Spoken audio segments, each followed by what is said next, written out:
Бул аптада жогорку кеңеште бир катар олуттуу окуялар орун алып, жаңы мыйзамдар кабыл алынды. Саламатсыздарбы? Парламент кабарлары менен студияда мен Жаннат Мажитова. Азыр көрсөтүүнүн кыскача анонсу. Республика ата журт жана ата мекен фракциялары башкы прокуратуранын отчетун канааттандырарлык эмес деп тапты. Баш прокурор Индира Жолдубаевага ишеним көрсөтпөө чечими кабыл алынды. Я считаю, что Индира Жолдубаева дальше не имеет морального права занимать эту должность. Сузактагы айылдар суу каптоо коркунучунун алдында. Бул столбан түгүү фундаменти жакында кулайын деп турат. Эртең бул жерде суу каптап, суу алып кете турган болсо, канча деген мамлекетке зыян, канча зыян келтирет. Курулуштагы мафия же колдон колго сатылган тендерлер. Кара тизмедеги компаниялар эмне үчүн курулушту тейлеп жатат? Спорт залды кура турган фирма экинчи фирмага сатып берипти. Пайдасын көрүп атат ал жерден дагы.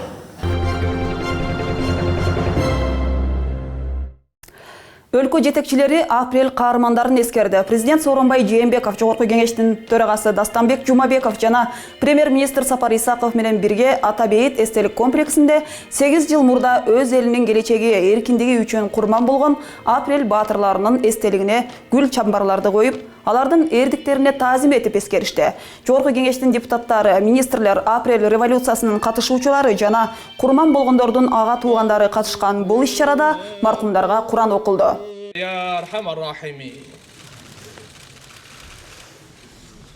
Андан соң төрага баштаган депутаттар борбордук аянттагы ак менен караны, жакшы менен жаманды ажыратып турган апрель баатырлары менен аксыда курман болгондор үчүн коюлган эстеликке дагы гүл коюшту.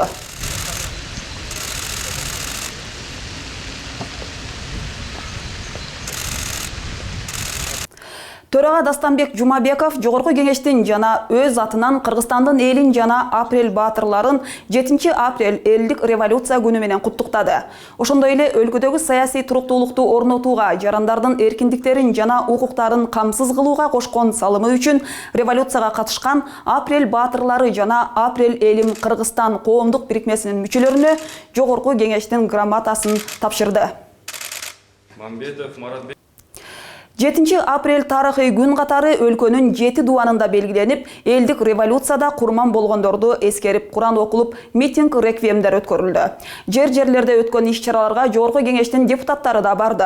2010 жылдагы апрель окуясына бардык облустун тургундары катышып, демократия жана адилеттик үчүн күрөшкөн. Ал күрөштө ар башка аймактардан жарандар курман болуп, жаракат алган.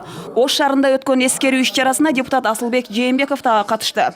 Эске салсак, 7 апрелден кийинки тирешүүлөрдө Жээнбековдор КСДПнын Оштогу өкүлдөрү катары Бакиевдин бийлигин кулатып, сүрүп чыгарууга чоң салымын кошкон. Республика ата журт фракциясы башкы прокуратуранын 2017 жылдагы аткарган иши боюнча отчетун канааттандырарлык эмес деп тапты. Республика ата журт фракциясынын депутаттары прокурорлорго коомдо резонанс жараткан чуулгандуу окуялар боюнча суроолору көп болчу. Бирок жыйынга башкы прокурор Индира Жолдубаева келген жок. Буга байланыштуу фракциянын депутаттары нааразы пикирлерин жаратты. Натыйжада депутаттар отчеттун орун басарлар жана бөлүм башчылар менен талкуулоону ылайык көрүшкөн жок. Түз эле токтом долбоорун карап, добуш берүү боюнча депутаттардын сунушу фракциянын көпчүлүк мүчөлөрү тарабынан колдоого алынды. Жыйынтыгында башкы прокурордун жылдык иши канааттандырарлык эмес деген бүтүмгө келишти. 2017 жылы Кыргыз Республикасынын мыйзамдуулуктун абалы жөнүндө жана анын чындоо боюнча прокуратура органдарынын тарабынан аткарылган иштер тууралуу Кыргыз Республикасынын башкы прокурордун отчету канааттандырарлык эмес деп табылсын. Ата мекен фракциясы дагы башкы прокуратуранын ишин канааттандырарлык эмес деп тапты. Ошондой эле башкы прокурор Индира Жолдубаевага ишеним көрсөтпөө чечимине келди. Парламенттеги отчет берүү баш прокурор Индира Жолдубаеванын катышуусуз өттү. Фракцияда чуулуу коррупциялык иштерди иликтей турган депутаттык комиссия түзүү сунуштары дагы берилди. Ата мекен фракциясы башкы прокуратуранын 1 жыл ичинде жасаган иштери боюнча маалыматын укту.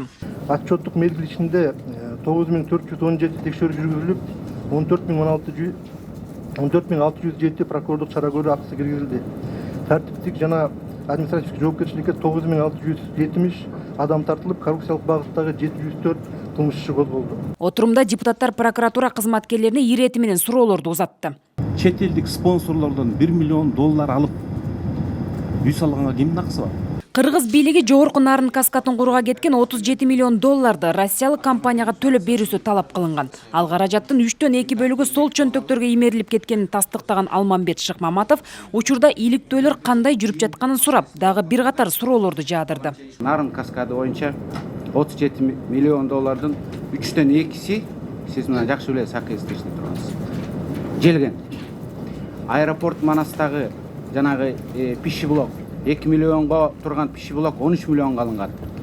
Бишкектин резиденциянын үстүндөгү 48 коттедж Максим Бакиевке таандык. 12 гектар жери менен 2 миллионго сатылган. Жогоруда көтөрүлгөн 37 миллион доллар боюнча иш прокуратура тарабынан эсеп палатасына жөнөтүлүптүр. Алар бул долбоор коммерциялык болгондуктан эч кандай тергөө иштерине укук жок экенин билдирген. 2 жылдан бери иликтенбеген иштин чоо жайын депутат сурады. Эсептөө палатасы мындан 2 жыл мурда чечим чыгарган. Что биз текшерүүгө акыбыз жок, бул коммерческий иштепчи. Башка экспертиза назначет, башка текшерүүчүнү назначение кылышыңыздар керек. Себеби бүгүнкү күндө 37 миллион доллар боюнча Россия правительствосу арбитраждык сотко берген материалдарды. Демократия өнүккөн мамлекетте жалпыга маалымдоо каражаттарын куугунтуктап, жазган маалыматтарын оздуктоо акылга сыйбаган көрүнүш экенин айтып, эл өкүлү сынгалды. Не успели журналисты высказать свою позицию, точку зрения в рамках, в общем-то, своих прав. Зачем тогда журналисты, если они не будут высказывать свою позицию, точку зрения? Крим төбөлдөр эркиндикте, тоо курдагандар жылдап абакта отурганын мисал келтирген парламентчи жада калса социалдык түйүндөргө дагы өз ой пикирин калтыргандарга кылмыш иши козголуусун аша чапкандык деп эсептейт. Мынакей Ормуков деген байкуш, эки көзү көрбөйт, инвалид, ичин сайып салды. Силер Бен Ладенди кармагансыз, генералдык прокурор. Эң кедей жашайт. Генералдык прокурор соттоп түрмөдө азыр. Кылмыш дүйнөсүнүн башчылары эркиндикте жүрөт. Саясат каралашып. Коррупционерлер миллиардтаган жүрөт. Элнура Алканова как раз таки ошонун журналисттик расследованиясынан негизинде жана силер 48 коттедж боюнча иш козгоп атасыңар. Аны банковский тайнада азыр иш козготуп выезд запрещает.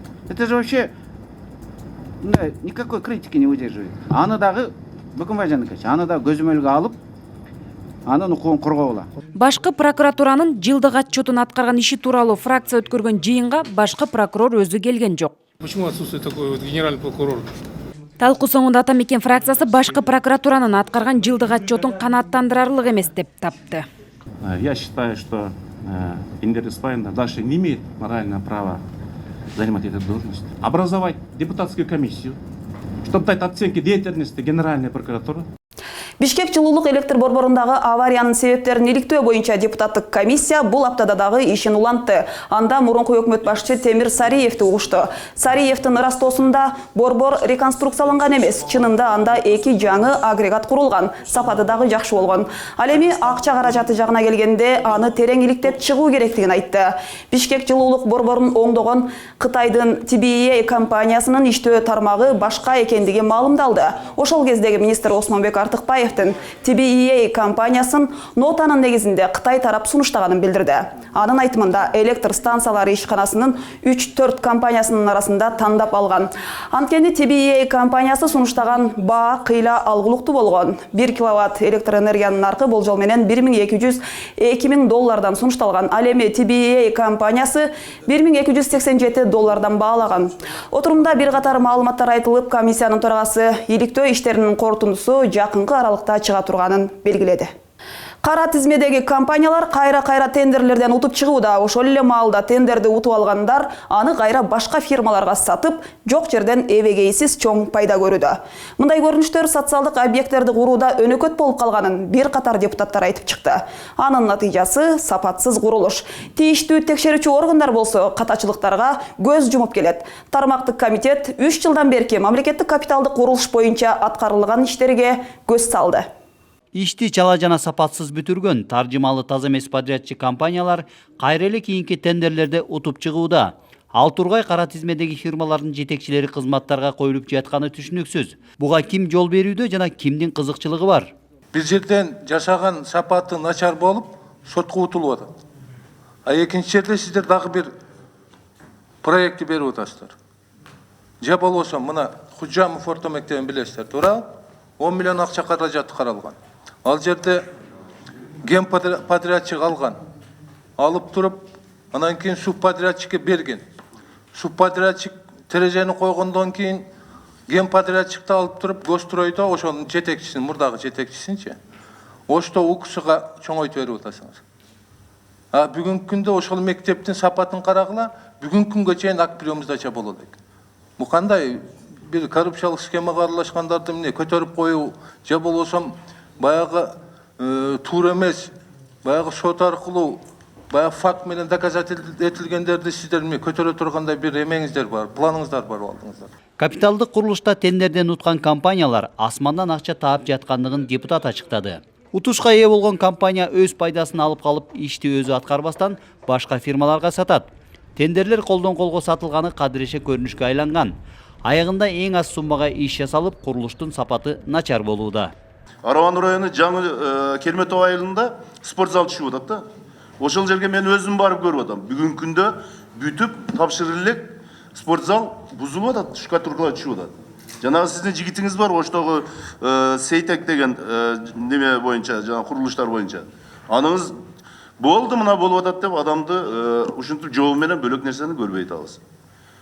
Ал тендер боюнча утуп алган бир фирма, ошол спорт залды кура турган фирма экинчи фирмага сатып бериптир.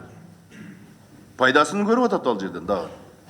Ошон үчүн тендер кылып атканыңыздарда, объект болуп атканда, проектный сметаны түзүп аткан, ошол кайсы неме куруп аткан болсо, может быть, завышенный кылып атат. Булар арзандатып, иши онун ичинен пайданы көрүп сатып берет. Экономикалык кылмыштарга каршы күрөшүү кызматынын маалыматы боюнча, капиталдык салымдар боюнча саналуу гана кылмыш ишинин бет ачылган.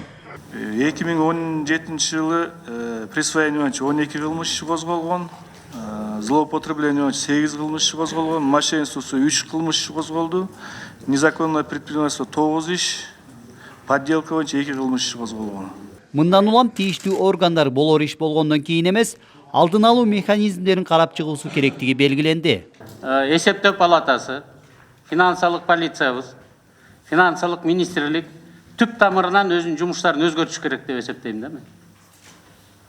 Эсептөө палатасы менен финансылык полиция баары бүткөндөн кийин барбай, алдын ала механизмдер жасашыңыздар керек. Мына азыр биздин комитетке сиздердин берген справкаңыздарда жүрөт.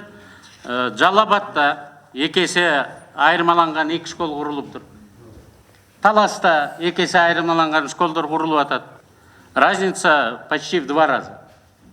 То же самое Баткенде деп атат. Бул чипы да. Жер үйдүн 100 миллион долларына 100 мектеп салынат деген өкмөттүн баштапкы планы өзгөртүлүп, 65 мектеп курулган. 105тен 65-и бүттү дейт. Эмне үчүн 105 бүтпөдү? Канча жыл өттү мындан бери? Ошо мектеп киргизип атканда 105 мектепке ылайык акча каражат бөлүнгөн ошо мезгилдечи. Жок, 105 мектепке акча каражаты бөлүнгөн деле жеткен эмес. Зиядин Исламович, момунда болгондо башында сүйлөшкөндө жана айтылып кеткенде 3% ошол Талас областына кеткен социал пакет катары 510 миллион сомчу, 170 миллиондон. Анан 100 мектеп курулат, 100 мектеп оңдолот деген да. Анын ордуна 154 мектеп ремонт болду дагы, 105 мектеп болду да, жана 3,4 миллиард сом бөлүнгөн акчанын баары каржыланып калды. Анан калган мектебине азыр республикалык бюджеттен каралып атат. Бул арада өлкө аймагында 170ке чукул мектептин имараты кооптуу деп табылган. Айрым жерлерде балдар чатырларга окууга аргасыз. Өкмөт өкүлдөрүнүн ырасташынча быйыл курулушу ара жолдо турган социалдык объектилерге көңүл бурулат. 2018 жылга 2 миллиард 900 миллион сом капиталдык салымдарга каралган. Экономикалык кылмыштарга каршы күрөш кандай жүрүүдө? Мамлекеттин каражатын жымырып алгандарга козголгон кылмыш иштери эмне себептен өтөсүнө чыкпайт? Бул суроолор экономикалык кылмыштарга каршы күрөшүү кызматынын жетекчилигине коюлду. Тармактык комитет финансылык бузуулар боюнча маалымат угуп, аны менен күрөшүүчүлөрдү кескин сынга алды. Бул мекеменин кызматкерлери тарабынан экономикалык кылмыштар боюнча 1600 факт табылып, 4 миллиард сомдук зыян келтирилгени аныкталган. 2 миллиард 300 миллион сом келтирилген зыяндын ордун толтурууга багытталып, анын ичинен 1 миллиард сомдон ашууну мамлекеттин бюджетине чегерилген. Былтыркы жылы чоң бир аналитикалык иш жүргүздүк. Эмне үчүн биздин кызматта эффективдүү төмөн, эффективдүү жагы. Эмне үчүн ушул келген арыздар боюнча козголгон кылмыш иштери көпкө чейин созулуп, волокиттетилип, сотко жетпей же сынып жаткандыгы. ошолордун баарын изилдеп чыгып, биз ошол эксперттерди, өзүбүздүн специалисттерди, министрлик, ведомстволорду катыштырып туруп, ошол негизги продукту иштеп чыктык. Бул өнүктүрүү стратегиясы 5 жылга. Мамлекеттик кызматтын түзүлгөнүнө 25 жыл толуптур. Тергөө иштерин жүргүзүү милдети өткөн жылы жүктөлгөн. Адистер бир тергөөчүгө 60 иш туура келерин маалымдашты. Депутатты түйшөлткөн маселе кылмыш иштери козголгону менен көп учурда аягына чыкпай калып жатканы болууда. Президенттин коопсуздук кеңешинде сүйлөгөн сөзү бар да. Эң көп орчунчу айыптоо силерге берди да. Козголгон ишинин бир энне гана количество сотко ашып, калганы баардыгы жабылып атат. Мына бизде мына комитетте бүгүн справка түзүлгөн экен. 46%, почти жарымы кайта токтотулуп атат. Себеби эмнеде? Бир тергөөчүгө 40 кылмыш иши келди да, мындай орточо нагрузка. 67 тергөөчү иштеди былтыр. Негизи бул кызматтын максаты экономикалык кылмыштар менен күрөшүү, аларга жол бербөө. Келтирилген зыяндын ордун толтуруу боюнча Замирбек Осмоновдун маалыматы айрым депутаттарды ынандыра алган жок. Мына задачанын бирөөнү аткарган жаксыңар. Азыр следствиеге следовательдер начар иштеп атат, следовательдер кереги жок, оперлер ишинен артып кетип атат деп атасыңар. А руководство деле чыгып атат. Эмне турасыңар анда? Ким иштеген? Хорошо, 2017 жылы канча эле бюджетиңер? 179 миллион болду. 2018 жылы канча болду? 2018ге 201 миллион болду. 201 миллион, 65 миллионго көбөйтүп туруп. Возмещение ущерб канча? 2 миллиард 300. Возмещение ущерб азыр мен анда конституцион бар текшерим. Чатак болуп аласыңар. Анда өкмөттү алдаган үчүн, биякта алдаган үчүн анда за подделку документти жооп бересиңер. Тармактык комитеттин төрагасы Мирлан Жээнчороев бул кызмат кайсы бир жылдары саясий кызыкчылыктарды гана коргой турган жеке жактарды колдогон структура болгонун белгиледи. Андыктан кылмыштуулук менен коррупцияга каршы күрөшүү практикалык мүнөздөмөсү болгондуктан таза иштөөгө чакырды. Экономикалык кылмыштуулук менен күрөшүү боюнча кызмат өзүнүн ички маданиятын, ички табиятын өзгөртүп атат. Бүгүн бир эле курал эмес, экинчиден ошо бизнес, экономиканын өнүктүрүү жагына карай турган бир жаңы кызмат болойлу деп 5 жылдык өзүнүн стратегияңызды берип атасыз. Анткени тарых билет, эл алиге чейин билет. Бакиев убагында каржы полиция, финансовый полиция бул бир саясий куралга айланып кеткен бир орган болуп калган. Ошо бизнес чөйрөдө, саясий элитада жүргөн адамдардын бардыгын кубалап, курап, угуп, тыңшап, бизнес окаташын барын тартып алган жана эң мындай нарицательный атка илинген ушу финансовый полиция болгон. Отурумдан соң укук тартиби, кылмыштуулук менен күрөшүү жана коррупцияга каршы аракеттенүү комитетинин мүчөлөрү өкмөт мүчөлөрүнө Ош шаарынын бажы кызматы боюнча толук аткарган иштери, алдыдагы пландары тууралуу маалыматты комитетке алып келүүнү буйруду. Сузак районундагы Көгарт дарыясына тез арада дамба курулбаса, бир катар айылдар суу алдында калышы мүмкүн. Бул тууралуу жергиликтүү тургундар депутат Тазабек Икрамов менен болгон жолугушууда билдирди. Дарыяны жээктеп конуш алган айылдарда мындан башка дагы көйгөйлөр арбын. Көгарт дарыясы акыркы 2 жылда эле 60 гектардан ашуун үлүш жерди жарактан чыгарган. Эгерде мындай көрүнүш кайталана берсе, жакынкы айылдар суу алдында калуусу мүмкүн. Апрель айынан суу көбөйөт. Элдерибиз ушул жерде жамгыр жааганда ушул жерде кыжылат болушуп, качан суу бурулуп кетет экен дешип, кыжылат болуп, элдерибиз күн түндө уктай албастан бизге айыл өкмөткө чуркап барып кыйла арман муун айтып, же биз келип алып, же биздин эмебиз бул жерге бюджетибиз эч канча нерсеге жетпейт. Бул маселени жөнгө салууну депутат тийиштүү мекемелерге тапшырган, бирок иш толук кандуу жүргүзүлбөй келет. Дамбаны суу жеген жерин эле кылып туруп, калган жерин тартпай атпайбы, ушунун баарын тегиз бир азыртан дамбаны жакшы курбаса МЧС тараптан, бул келечекте чоң коркунуч, чоң зыянга келтирет. Датка электр чубалгысы дагы ушул Көгарт дарыясы аркылуу өткөн. Бүгүнкү күндө суунун көлөмү көбөйгөндүктөн чубалгыларды кармаган зымгарагай кулагана турат. Бул столбанын түгүү фундаменти мына жакында кулайын деп турат. Эртең бул жерде суу каптап, суу алып кете турган болсо канча деген, мамлекетке зыян, канча зыян келтирет. Бул кулап кала турган болсо, бул жерде мына айылдын үстүнөн мына жерде тартылып турат ток деген бул. Бул канча деген мал жанга, Кудай сактасын, кандай бир зыян тийгизип калышы мүмкүн да. Бул аймакта эң эле абалы начар мектеп Жаңы Ачы айылында. Жыл өткөн сайын балдардын саны өсүп, 3 нөөмөт менен окуп жатышат. Ошентсе да класстарга окуучулар батпайт. 18 окуучуга гана ылайыкташкан болсо класстары, бүгүн ал класстардын саны 28ден окуучу окуп атат. Аба жетишпейт. Жайдын күнүндө, жаздын күнүндө бул класстарга окуучулар батпайт. Окуучулардын саны жылдан жылга ашып атат. Андан сырткары биздин мектептин жарым корпусу бул бала бакчага берилген. Анда 2 мөөнөттө билим алып жатабыз. Балдардын саны ушунчалык көп, дагы да көбөйүп атат. Ошондуктан биз суранат элек, көптөн көп суранат элек биздин ушул муктаждыгыбызды чечип берүүсүн. Ушул эле мектепте мындан 9 жыл мурун спорт залдын пайдубалы түптөлгөн. Бүгүнкү күндө дээрлик 70%га жакын жумуштар бүткөн менен калганына каражат жок болууда. Эми азырагы иши калды эле да 2 миллион 300 миң сомдук иши калды эле, шыбагы, полу, жарыктандыруусу, ысытуу системасы калды эле. Мына ушуларга 2 миллион 300 миң сом акча табылбай атат да ушул. 2015 жылдан бери дагы барбаган жерим, жазбаган катым калбады.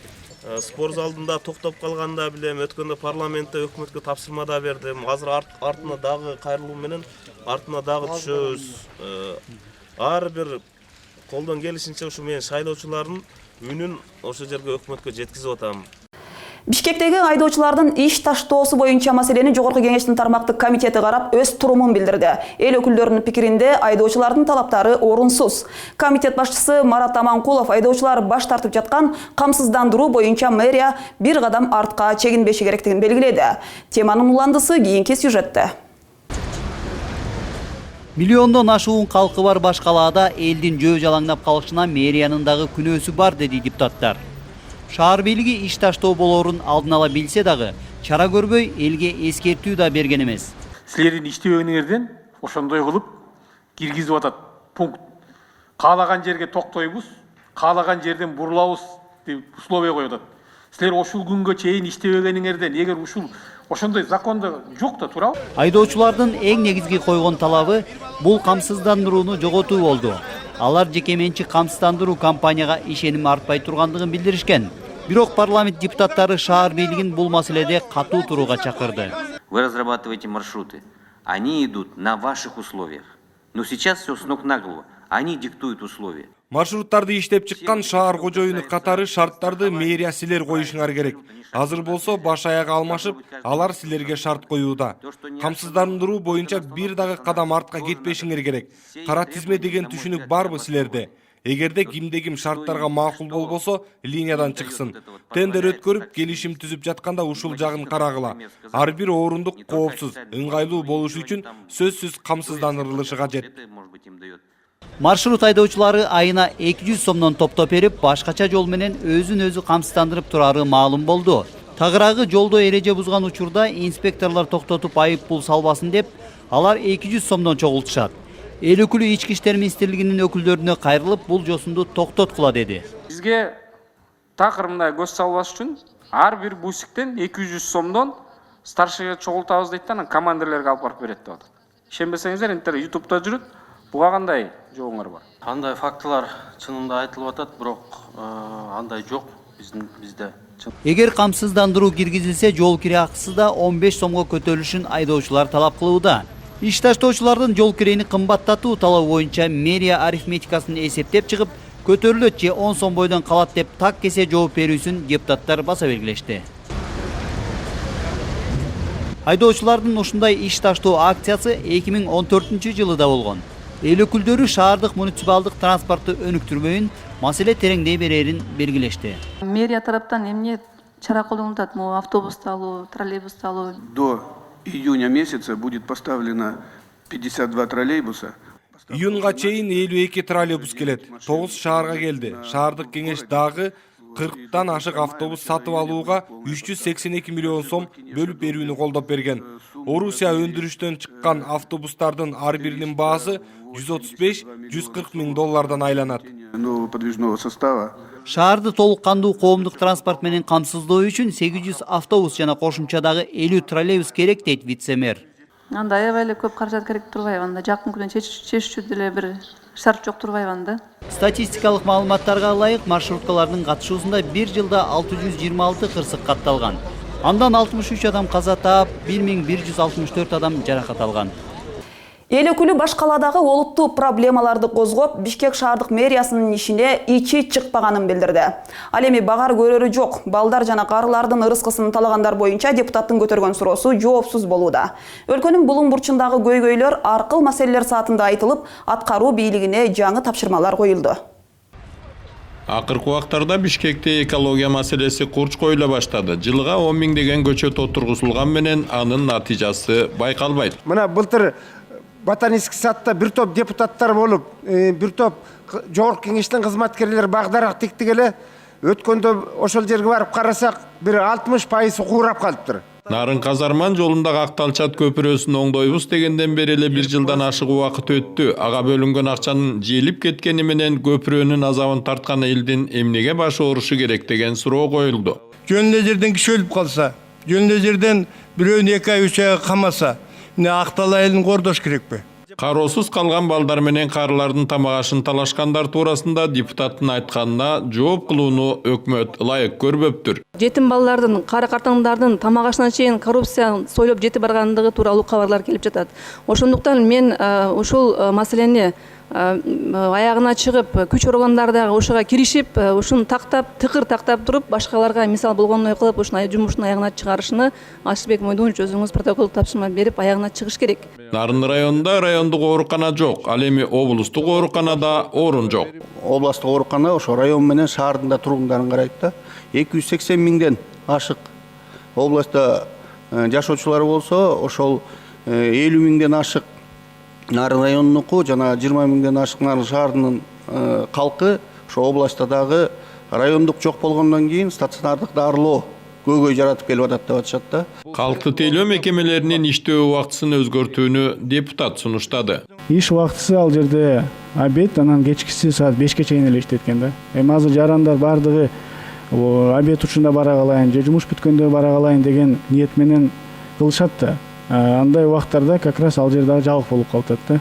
Негизи эле бул департамент эмес, паспорт жагынан бардык калкты тейлөө органдардын бардыгында европалык стандартты киргизиш керек дагы, могу иш убактысын башкача караш керек да. Ал жерде мисалы Европада выходной күндөр болбойт, кечке чейин иштешет, 8ге чейин, обед деген нерселер болбойт. Ошондой нерселерди түзсө жакшы болот эле. Гемодиализге муктаж жарандар үчүн деген каражат кечиккенден кечигүүдө. 90 жараныбыз өтө муктаж деген статуска ээ болуп, азыр каражат күтүп турат. Bir сеанс 5 миңден 6 миң сом. Эгерде 1-2 сеанс өтпөй калган болсо, ал дагы аягы жакшылык менен аяктабайт. Ошондуктан урматтуу Ашыбек Мойдонович, өкмөт башына жеткирип, каржы министрлигине айтып, каражатын бөлүп берүү жагын колго алсаңыз. Башкаланын мэринин ишине ичи чыкпаган депутаттар да болушту. Митингге өткөндөрдүн алдына эмне үчүн чыкпайт? Же элден коркобу? Албек Ибрагим ДТПдан эл өрттөнүп күйүп атса чыкпаса, пожар болуп элдер ош пожар күйүп атса чыкпаса, атыралыны болуп элдер 200-тан ашык киши больницада жаса чыкпаса, бул мэр деген бул эмне бул? Биз шаардыктар, биз ошо мэрди карап отурабыз да. Бир жылуу сөзүн аяп болбосо бирдекесин аяп атабы же коркуп ата берге чыккандан. Жаз келери менен Баткенде чек-ара маселеси кайра көтөрүлө баштады. Бизде ал көйгөйлөр жыл сайын Ашыбек жаз башталганда чыгат. Суу талаштан чыгат, жол талаштан чыгат. Бүгүнкү күнгө чейин Көкташ Аксай Тамдык жолу али бүткөрүлгөн жок. Эртең жайыткы малдардан айтып жайыттан чыгат. Бирок биздин ошол чек-араны тейлеген вице-виз али үн каткан жок. Болбосо жакында эле Тажикстанга барып келди. Эгерде ошо Тажикстанга сүйлөшүү жыйынтыктуу болгондо мындай окуялар болбойт эле го. Нарын районунун Кеңеш айылындагы мектеп кулаганы калган. Мен өз көзүм менен көрүп келдим, мына фундаменти жылып атат. Кадимкидей дубалы дагы бир аз кыйчайып калыптыр. Бирок ошого карабай, окуучулар азыр билим алып атыптыр. Чындыгында жанагы башка мектептерге салыштырмалуу мен мындай мектепти көрө элекмин. Өтө кооптуу абалда. Аргыл маселелер саатында мына ушул жана башка бир катар маселелер айтылды. Эми андан жыйынтык чыгаруу өкмөттүн милдети болуп калды. Сиздер парламент берүүсүн көрүп жатасыздар. Берүүнүн мындан аркы чыгарылышынын кыскача түрмөгү менен таанышып алыңыздар.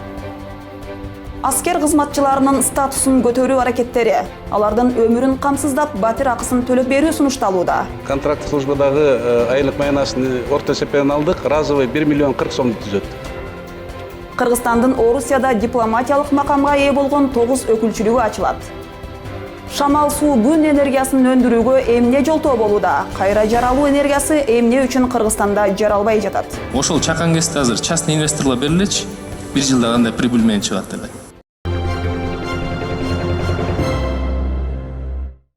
Төрага Дастанбек Жумабеков Чүй облусунун Кемин районундагы жергиликтүү кеңештин депутаттары жана айыл өкмөт башчылары менен жолугушту. Жолугушууда Кемин районуна тиешелүү бир катар көйгөйлөр көтөрүлүп, ичүүчү жана сугат суу, ошондой эле жерлерди трансформациялоо маселелери айтылды.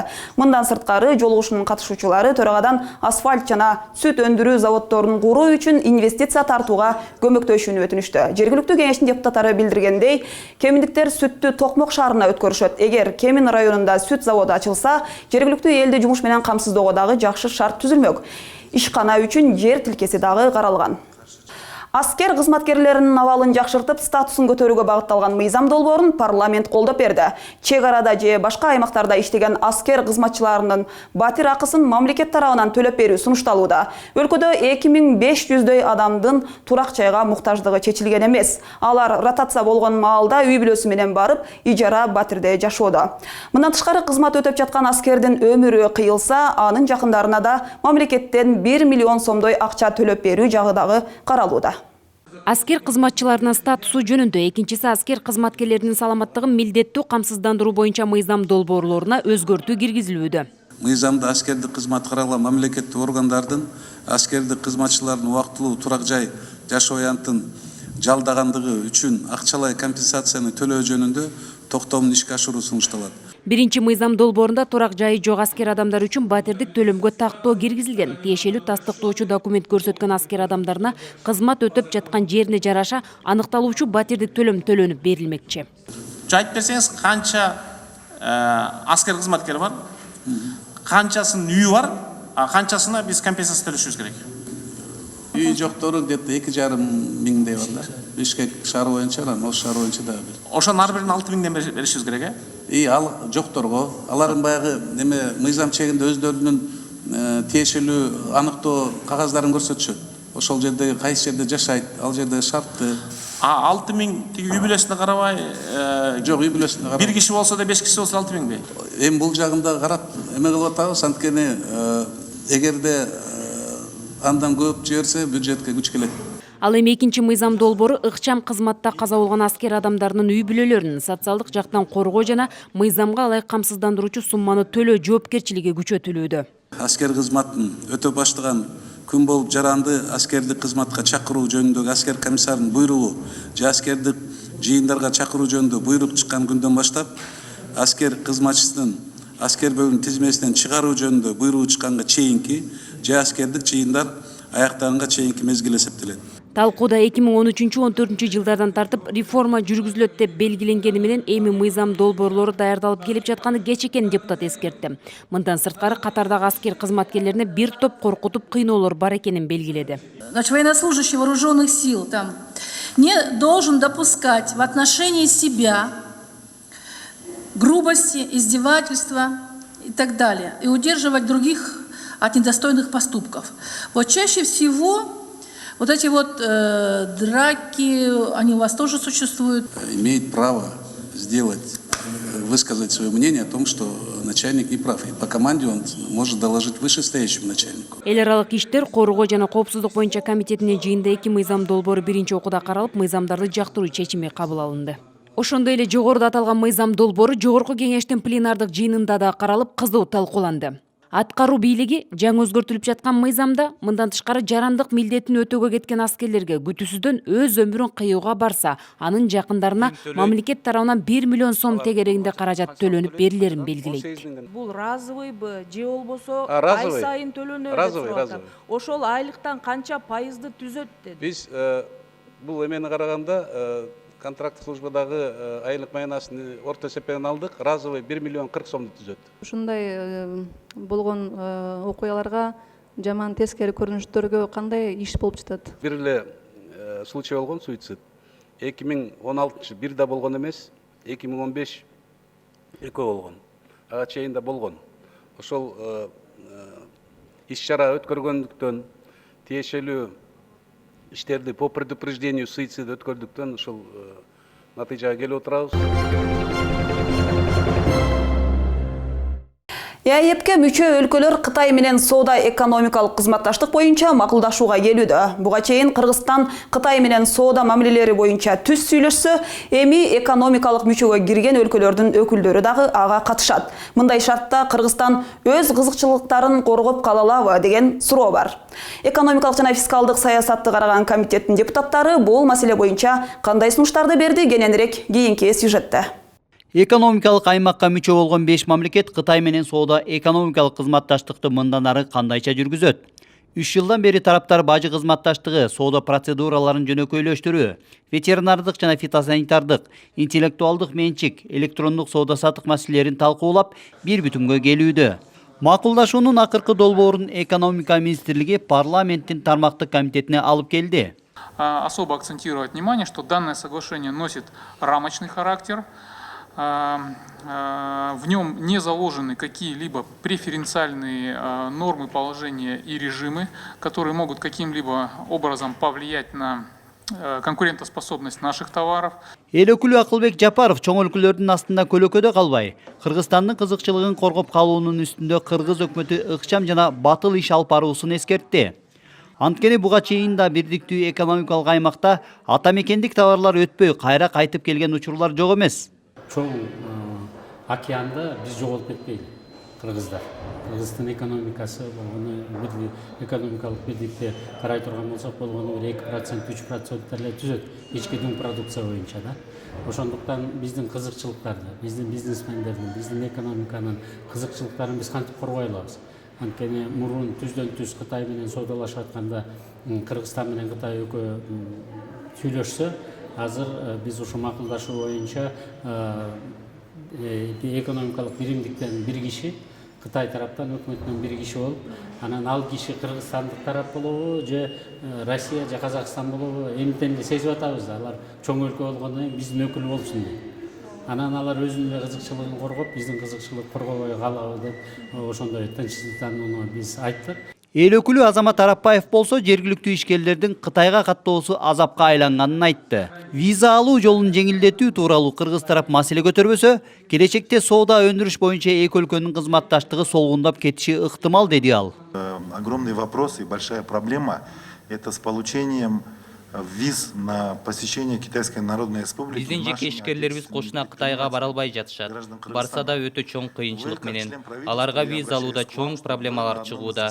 Өкмөт өкүлдөрү, силерге кайрылаарым. Өкмөт башчынын алдына коюп, бул кырдаалды жакшыртуу үчүн аракеттенбесеңер болбойт. Бизге жеткен маалымат боюнча, кээ бир ишкерлер тоскоолдуксуз Кытайга барыш үчүн жарандыгын Казакстанга, Орусиянын жарандыгын алмаштырууга мажбур болуп жатыптыр. Эгер эки өлкө визаны жеңилдетүү боюнча келише албаса, анда соода өнөр жай экономикалык кызматташтык солгундайт. В ходе встреч на официальном высоком уровне также... Туура айтасыз, биз маселени көзөмөлгө алабыз. Ушул учурда Кытайда Кыргыз-Кытай мекемелер аралык комиссиясынын жыйыны жүрүүдө. Анда Кыргыз тарап сиз айткан маселени коёт. Кытай тараптан жообу келсе, сиздерге билдиребиз. Кытай Кыргызстандын негизги соода өнөктөшү экенин белгилеген комитет депутаттары макулдашууну колдоорун билдиришти. Жогорку кеңештин төрагасынын алдындагы бизнес жана ишкердикти өнүктүрүү боюнча кеңеш өзүнүн кезектеги жыйынын өткөрдү. Анда негиз катары 5 маселе каралып, буга чейинки кеңеште айтылган тапшырмалардын аткарылышы тартиби талкууланды. Ошондой эле турак жайларды камсыздандыруу боюнча мыйзам долбооруна өзгөртүүлөрдү киргизүү сунуштары дагы берилди. Турак жайды өрттөн жана табигый кырсыктардан милдеттүү камсыздандыруу жөнүндө мыйзам долбоору 2015-жылы кабыл алынган. Учурда мыйзам иштеп жатканы менен бир катар кемчиликтер байкалууда. Ишкердин пикиринде аталган мыйзамды өзгөртүү керек. Мындай сунуш өкмөткө да жиберилген. Биз кайрылгандан кийин өкмөт дагы карап чыгып, азыркы мыйзамды карап чыгып, бир топ өзгөртүүлөрдү даярдап атат. Алар өзгөртүүлөр менен дагы өкмөттө каралып, анан кийин жогорку кеңешке дагы келебиз. Азырынча ушул бир эле момент жеке менчик страховой компанияларга мүмкүнчүлүк берип иштегенге. Бүгүнкү күндө өлкөдө 1.200.000 ашуун турак үй бар. Мунун баарын камсыздандырууга мамлекеттик бир компания жетишери күмөн. Ошондуктан камсыздандырууга кызыктар болгон жеке менчик компанияларга дагы уруксаат берилиши керек. Берден көп деле пайда таппайт. Мында ойлап көрсөк, санап көрсөк деле болот да, 600 сомдон чогултканда биз 100 000 үйдү камсыздандырсак, страховать этсек 100 000 үйдү 60 миллион түшөт экен болгону. А ответственность бир топ үйдө. Айыл жерде ответственность 500 000, 600 сом төлөп коюп 500 000ге чейин кайтарып алса болот да. Анан бир кичине эле чоңураак кырсык болуп калса, кыйналып калат бир мамлекеттик компаниябыз. Айттырбай келген табигый кырсыктарды эске алып, камсыздандыруу иштерин карапайым элге түшүндүрүү керек. Болбосо кырсыкка кабылып, мамлекеттен үмүт артып, отуруп калган учурлар көп эле кездешет. Элди көндүрүш керек. Эл биз тобокелчилербиз, кыргызстандыктар. Сөз түрдө эми Кудайдын салганын көрөбүз деп отура беребиз, анан үй кыйрап калгандан кийин качан мамлекет бизге үй тургузуп берет. Үйүм жок калды, талаада калдым кыштында, могу чийдей балдар менен кайда жашайм деп баарыбыз көрүп, канча жолу Кыргызстанды кыдырып жүрөбүз.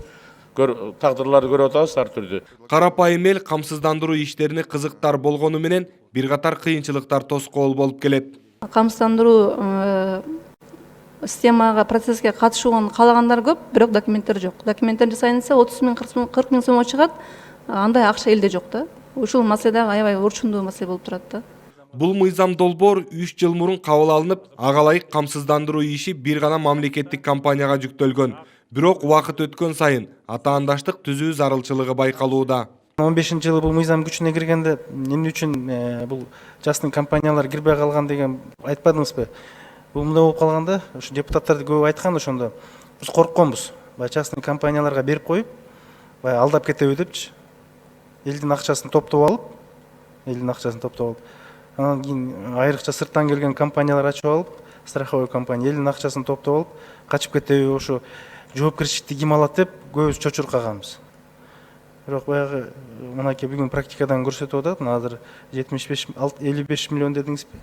59 миллион чогулуп тур. Мына табигый кырсыктар да болгондо жакшы иштерди алып барыптыр да. Мына азыр эми бул убактысыз жеттош керек. Негизи конкуренцияны көтөрүш керек, коюш керек. Отурум жүрүшүндө ички соода жүргүзүүнү өнүктүрүү, ачык асман саясатын колдонуудагы иш-чаралар жана туризм тармагын жөнгө салуу боюнча талкуу болду. Эске салсак, бизнес коомчулугу менен парламенттин ортосундагы алаканы жакшыртуу боюнча атайын кеңеш 2017 жылы түзүлгөн. Ага жогорку кеңештин төрагасы жетекчилик кылат. Суу, шамал, күндөн электр энергиясын өндүрүү Кыргызстанда ыңгайлуу жана пайдалуу болсо да, аны өнүктүрүүгө бут тосуулар көп. Чакан ГЭСтерди курабыз деген жергиликтүү инвесторлор бюрократиянын айынан ойлогон оюн ишке ашыра албай келүүдө. Маселен, жерге уруксат алуусу эле канча чоң проблема. Кээ бир ишкерлер ишин баштап көп суммада насыяда алып алышкан. Жогорку кеңештин тармактык комитети маселени көзөмөлгө алды.